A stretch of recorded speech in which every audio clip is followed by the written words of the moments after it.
Last month we were up here and we built a wetland filter and an intake bay for this pond here in Chesterfield.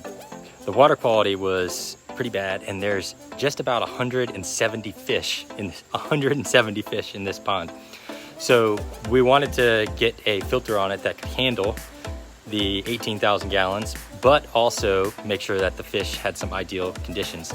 So I just wanted to give you guys a quick update and show you what it looks like now that the filter's had a chance to do its job and the water's had a chance to come around to the quality that we were hoping for.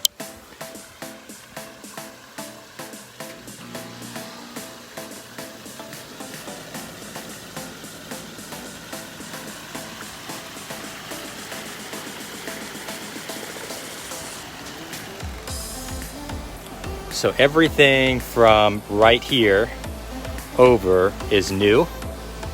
And then everything in this area right here is new. And I'll just take a couple minutes and walk you guys through what's here. So this pond was existing with the way it was rocked, but all that was here was a single biofalls. And it wasn't even like a 6,000 biofalls. It was just a single biofalls that was enough to treat 2,500 gallons.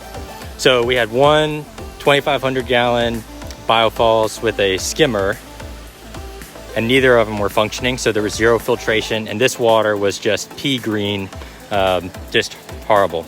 So what we did here is we came back in this area and we excavated down a pretty good amount. It was about 5 feet down, and we built a filter up in here. And so there's a snorkel underneath here, there's snorkel over there, and then centipedes running underneath here, then aqua blocks, then 8 inches of large gravel, 8 inches of smaller gravel, and then you can see this top bit, 8 inches of this really small gravel. And so the water just has an opportunity to slowly come up through all this gravel, and it gets scrubbed on the way up. You can see this is actually string algae growing in here, which, you know, it's not the most pretty thing, but it's definitely using a lot of nutrients that is down in the water here. So this water comes up, the plants use the excess nutrients, it gets filtered, scrubbed, and then flows down through our waterfall into the pond. And you can see, I mean, just look at the amount of fish that are in here. It is quite insane, and they are all happy.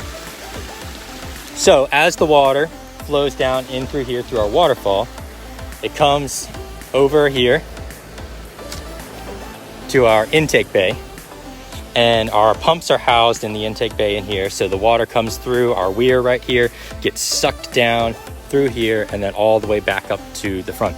So the goal of the intake bay is to allow a lot more debris retention to happen. So you can see there's a lot of trees, there's a lot of debris that can fall on top of this water. So the idea of an intake bay is it can pull this debris in, it can kind of swirl around, you can take a pool net and just scoop any debris that comes off in here. It's actually being used a little bit as a nursery as well right now, because there are lots and lots of baby koi in here. So just adding those two elements, and I say just, it wasn't anything just about it, but adding those two elements has allowed this water to clear right up. And you can see, I mean, this is about 3 to 4 feet deep in different areas. It's different depths, but you can see how happy these fish are now. Pretty happy with how the plants explode. And this was just the beginning of July we put these plants in, and you can see already now they have just completely exploded and have filled in this area. Thank you guys for following along. See you guys on the next one.